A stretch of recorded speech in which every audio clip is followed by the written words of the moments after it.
Oh, it was early morning. I was just with the kids cleaning up and normal. I think it was Sunday morning. Yeah. And no, it was a Saturday. That's right. It was a Saturday morning. Oh, I remember it was Ruthie, and she just said that Kristy had passed away. That's all that they'd known at that time. I just screamed. I was just shocked and yeah. I just went numb. I didn't know what happened. I just knew I had to get down there. You have been listening to Cathy Ryan recall the moment she found out that her eldest daughter, Kristy Williams, had passed away. Hi, I'm Lee, and welcome to Coffee Break Crime. I post new and old, solved and unsolved cases from around the world every week. You can learn about these cases in your coffee break. And if you want to hear more of those cases on YouTube or my podcast, click the subscribe button below.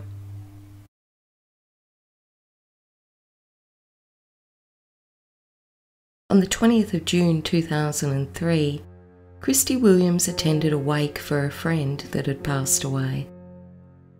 And it was a time for friends and family to pay their respects and mourn the loss of a loved one. But during this wake, either on the 20th or early hours of the 21st of June, Kristy Williams would be murdered. The house of mourning would become a crime scene. Frustratingly, 19 years have passed by and Kristy's case remains unsolved. Today's case takes place in Cowra. It's a small town located in the central west of New South Wales, Australia. In 2003, its population was less than 10,000 people. It's known for the prisoner of war camps that operated in the area during World War II and housed Japanese POWs. Later, the Japanese Garden and Cultural Cemetery would be built to commemorate the connection between Japan and Australia. Historically, it was also a town that attracted a lot of passers-by, as they were on their way to the goldfields in the 1800s. Nowadays, it's the wineries that attracts people to the area. 2.5 kilometres or 1.5 miles from Cowra is Arambi, an Aboriginal community, and from time to time there may be 100 to a couple of hundred odd Aboriginals living at the mission there. A sign at the entry to Arambi notes that it is Wiradjuri sovereignty, and it was and always will be Aboriginal land. The community is spread out on 32 acres, which contain just 3 streets dotted with small houses.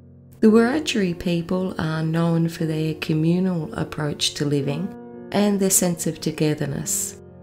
And it's in this small community where today's case takes place. Kristy Williams was born on the 4th of June 1981 to her parents Cathy and Maxie at Arambi. She was the second child for the couple and a little sister to her older brother Robert. Kristy's first cousin Janet Bell recalled, Kristy was a bright, bubbly, happy baby. I don't want to get into any mischief or any trouble. She kept to herself. The children were never short of playmates living with their extended family on the mission, including multiple cousins, aunts and uncles, and grandparents as well. When Kristy was still a toddler, the relationship between Cathy and Maxie broke down, and Cathy took her 2 children and started life over as a single mother, leaving Arambi and the Cowra area. Over the years, the family often moved to try and improve life for their little family, but Robert and Kristy always had their Arambi family as a constant in their lives. They would often visit their father and their extended family at Arambi over the years. But when Kristy was just 10, her father passed away. Cathy eventually met and had 4 children with another man, and Kristy, who loved children, loved being a big sister to them. I remember growing up and with the smile and how she had more brothers and sisters and how she used to look after them and protect them and torment them and get them to pinch smokes. And God, she didn't like her freckles. She was gorgeous, but yeah, it was just her own little complex about herself. As Kristy grew up, her love of cooking led her to enrol in a hospitality course at Newcastle TAFE. She wanted to be a chef.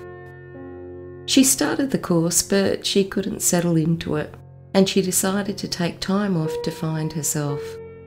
And the thing that she most wanted to do was return to Urambi and that extended family and community that she had grown up with. Family was the most important thing to Kristy.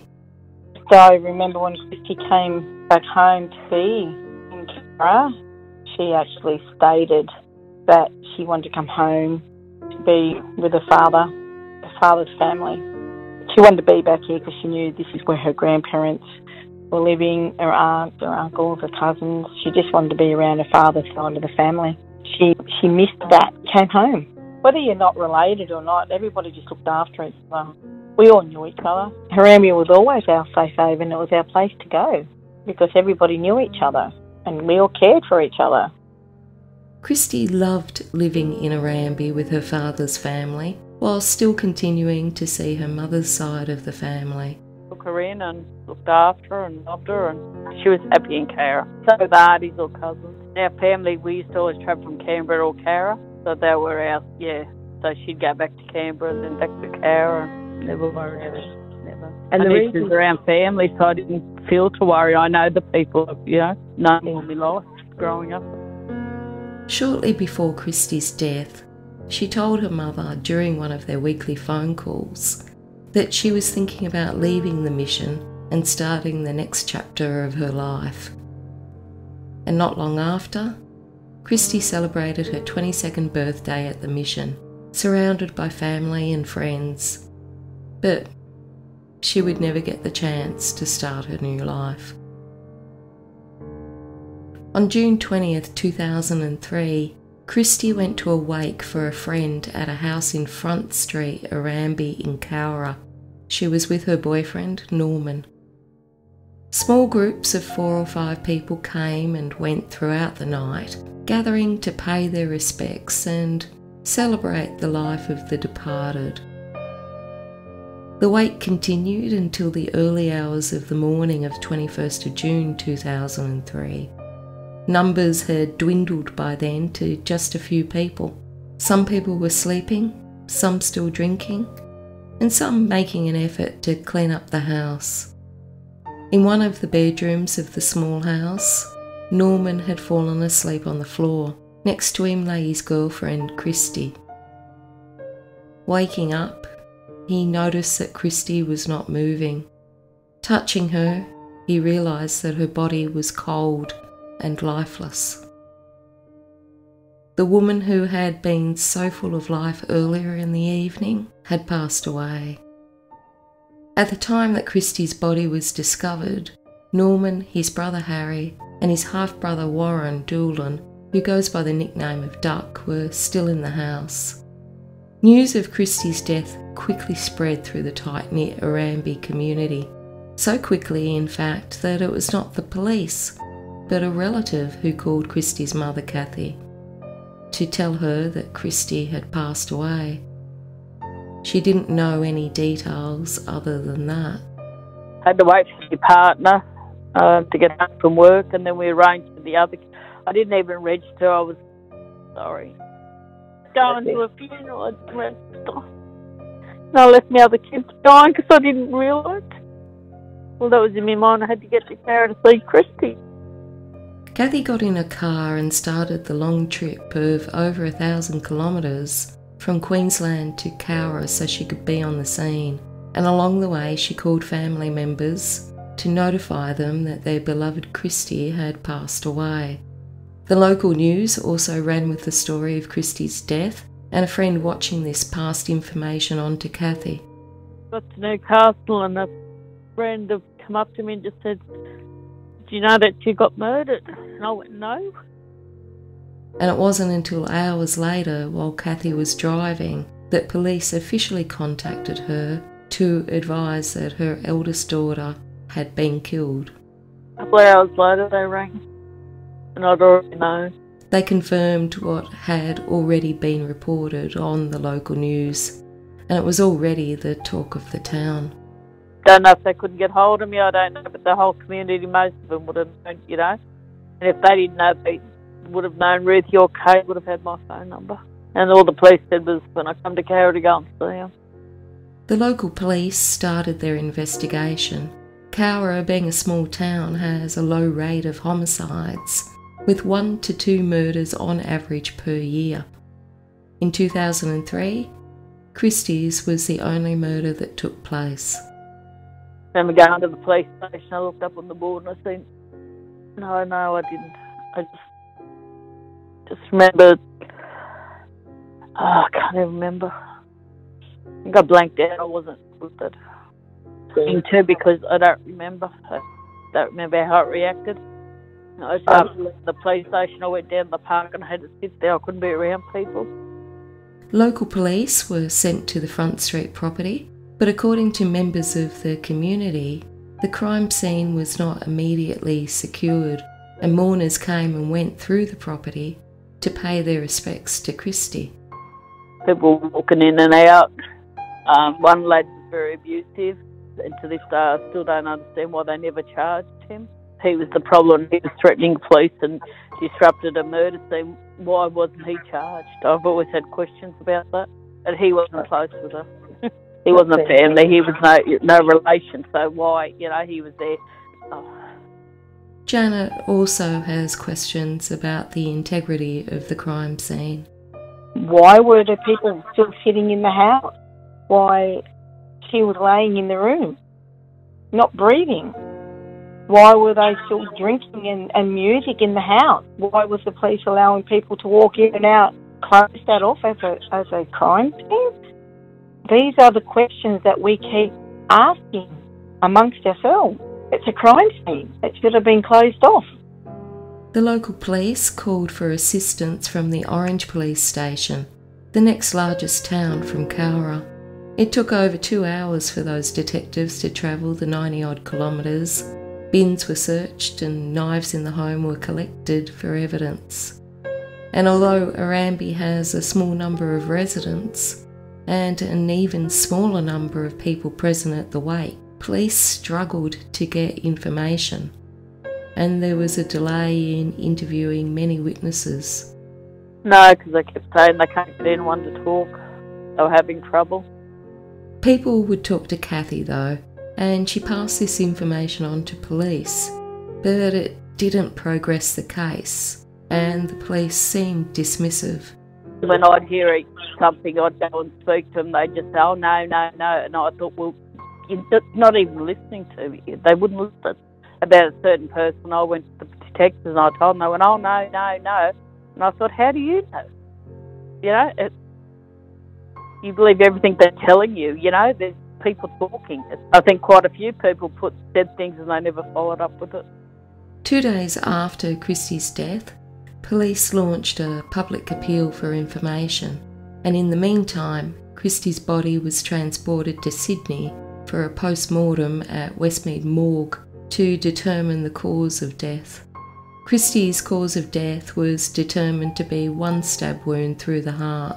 The knife was removed, and this caused internal bleeding, which would have likely led to Kristy losing consciousness before she ultimately passed away. And although a search was conducted and a number of knives were taken from the property for examination, the murder weapon was not located. A couple of days later, when I went back up there, that's when I seen all the pictures and that up on the police thing, and reality really hit. Eventually, the police were able to interview some members of the Arambi community, but it didn't result in any leads. And in the meantime, Cathy arranged Kristy's funeral and for her burial in Cowra, the place that her daughter had felt connected with and loved by her community. I never remember her funeral. I remember it. I can't. Don't know who was there. I don't remember. Things are a blur to me about what and everything. Cathy returned to Queensland, unable to process that Kristy was no longer with them. I had to get home to my children. I think they were angry with me because I never took them. Affected them, affected my whole family. losing Kristy. It's even the girls, because they were only young, and my youngest son has affected them. I remember going home, and I remember the kids at school, and I just broke. I felt my knees just broke because it really hit me. And that's what I said, I don't cry. I used to be strong in front of the kids. Well, I didn't want them, seeing, I don't know, trying to protect them, I suppose. The children suffered, including Cathy's eldest child, her son Robert. He ended up schizophrenic not long after it, so it just broke him. He just ended up, months down the track, he ended up with schizophrenic. They said it can take something like that to trigger him. And Cathy would continue to contact the police, but there was no progress. When I went home, I was ringing, and nothing at this time. Nobody's still talking, nothing at this time.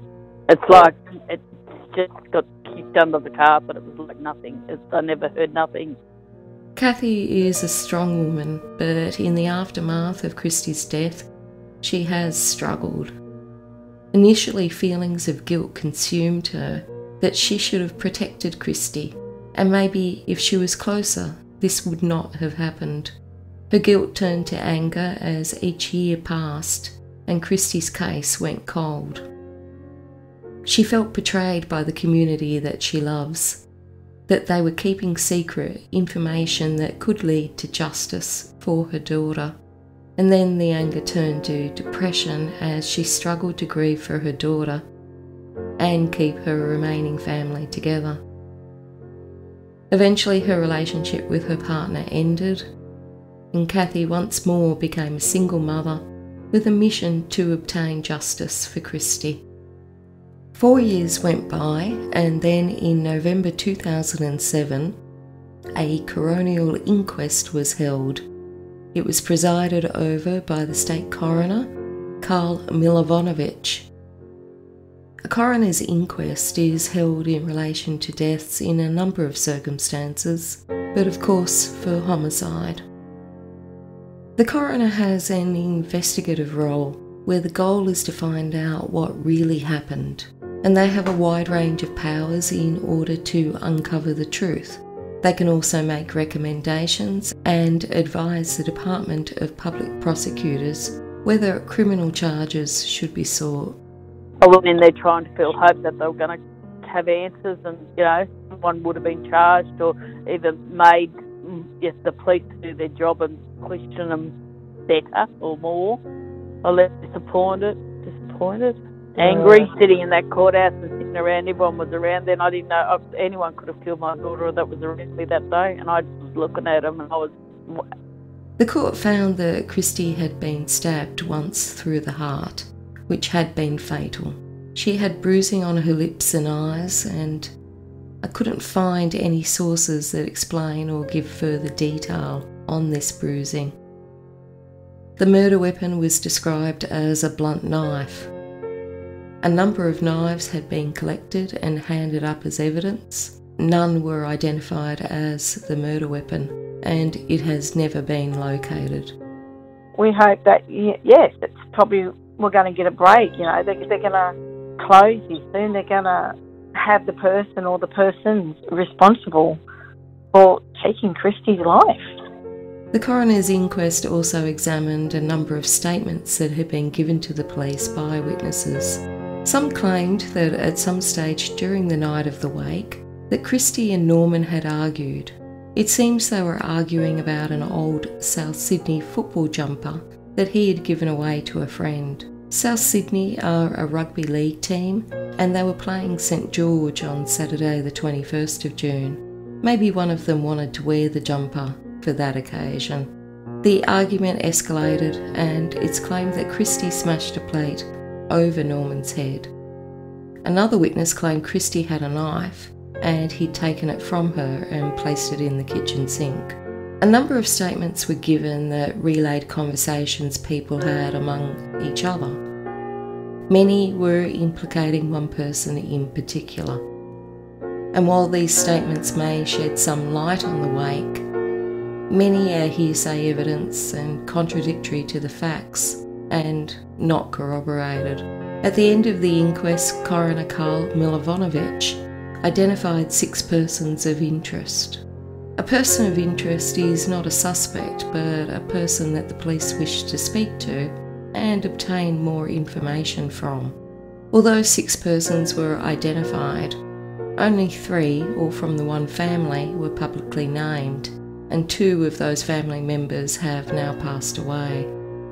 As the evidence in this case is thin on the ground, the coroner was unable to accuse any specific person or refer the matter to the Director of Public Prosecutions.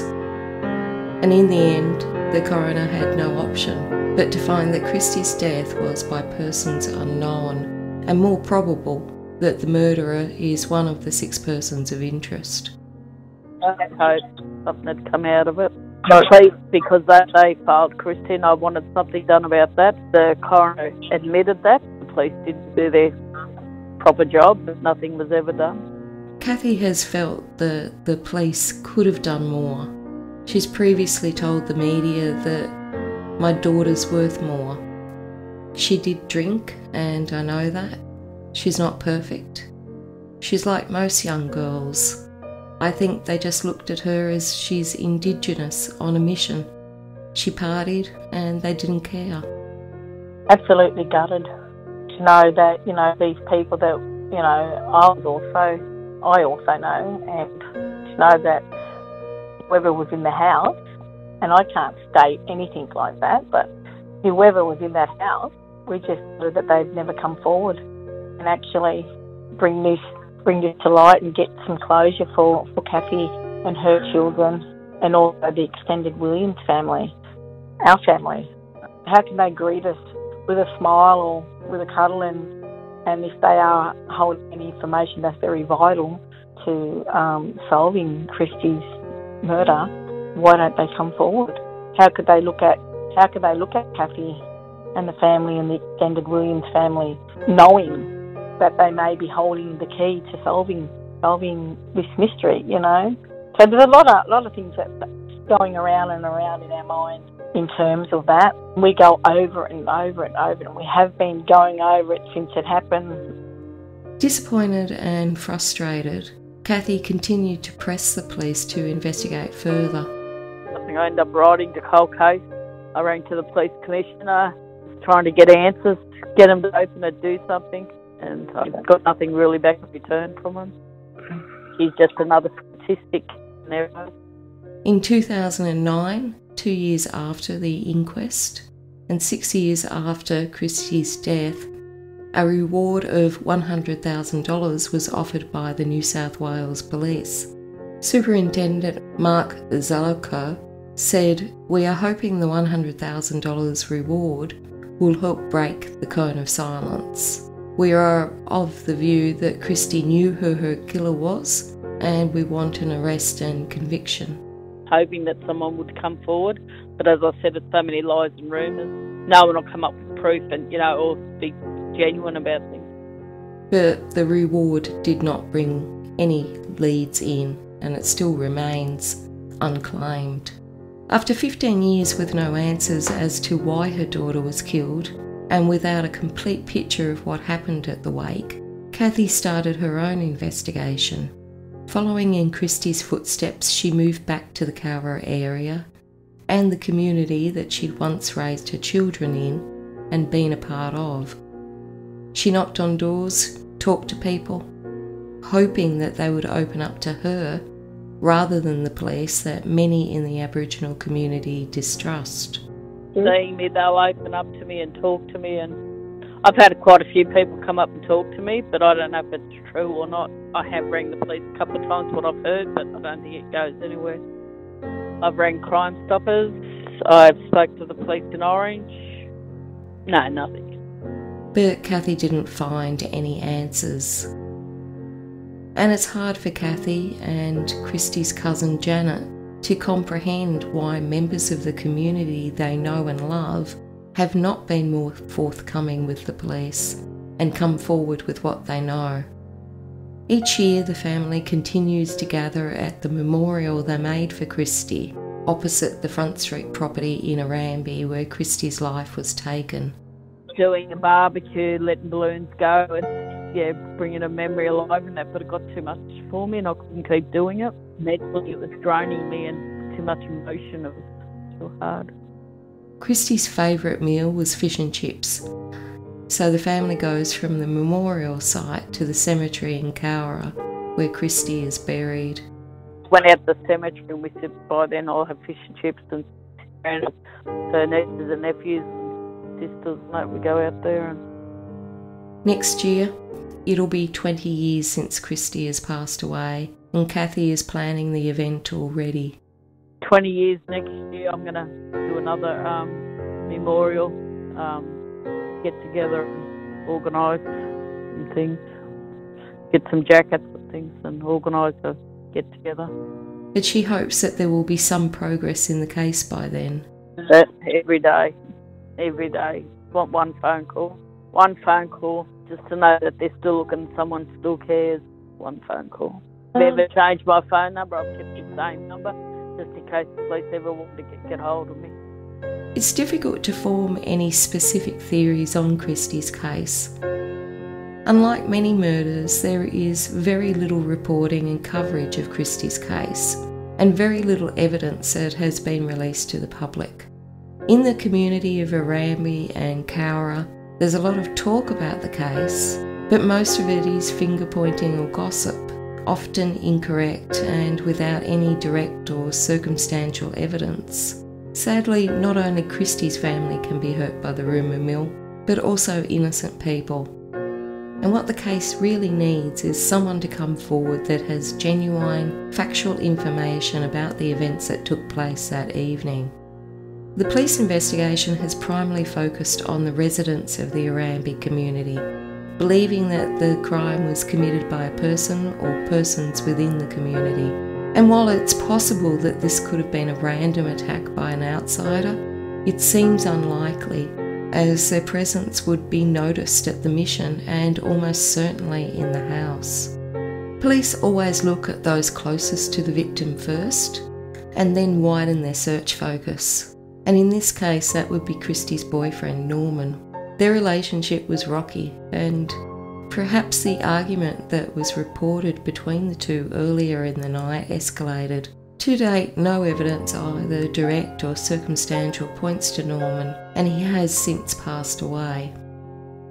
Cathy firmly believes that Norman was not responsible for Kristy's death, but felt that he may have information that could have helped the police investigation. There's also no obvious motive for Kristy's murder. Cathy has thought about this for years, and the only thing she can think of is that someone may have been jealous of Kristy. Cathy and Janet often discuss Kristy's case, and they run through all types of scenarios to try and understand what happened and why Kristy died.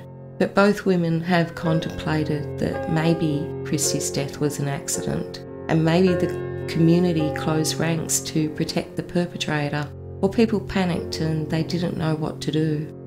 These are what we go through mentally, with ourselves. Was it an accident? Did they really mean to do it?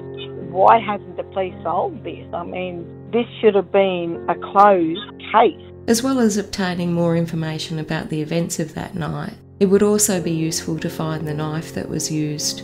According to the community members, the crime scene was not immediately secured, which could have allowed someone to remove the weapon from the property.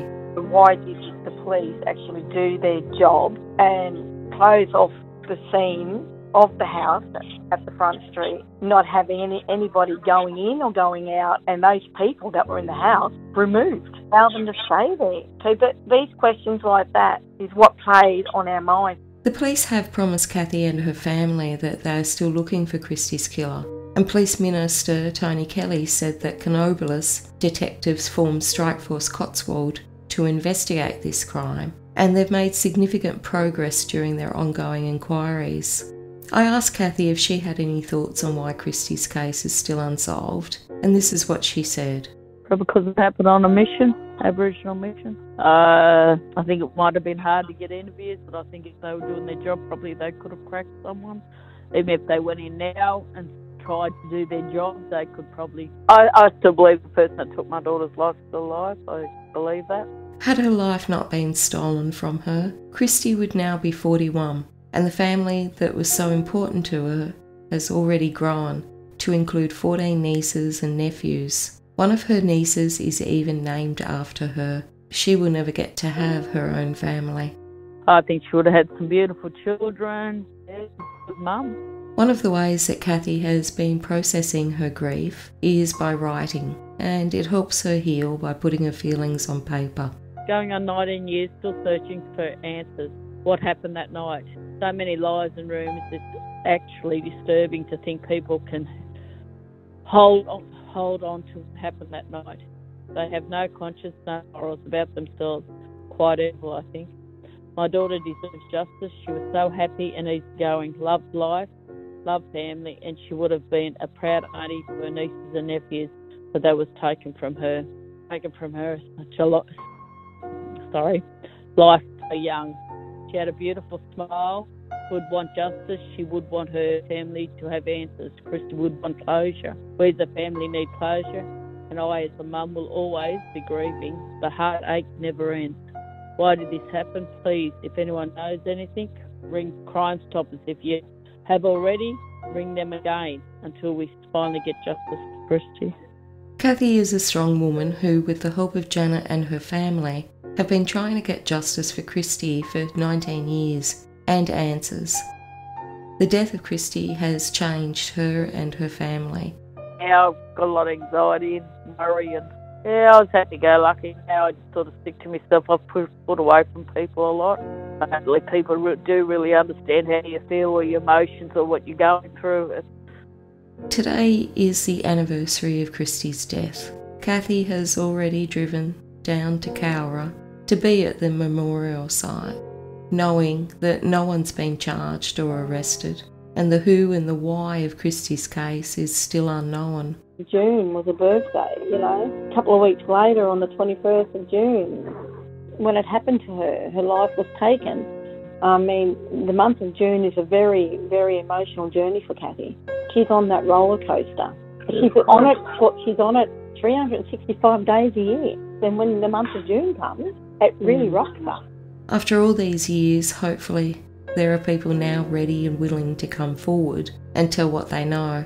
It may be something that you think is small and insignificant, but it could actually be the missing piece of the puzzle that will solve this case once and for all.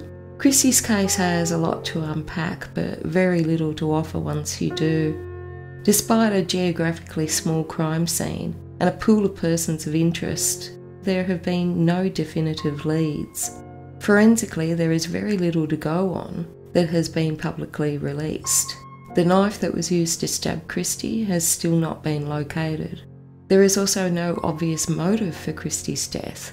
But the hardest thing about Kristy's case is that she was in a community that knew her all of her life, knew her family. She loved them, they loved her back, yet no one will come forward with concrete evidence to help solve her case.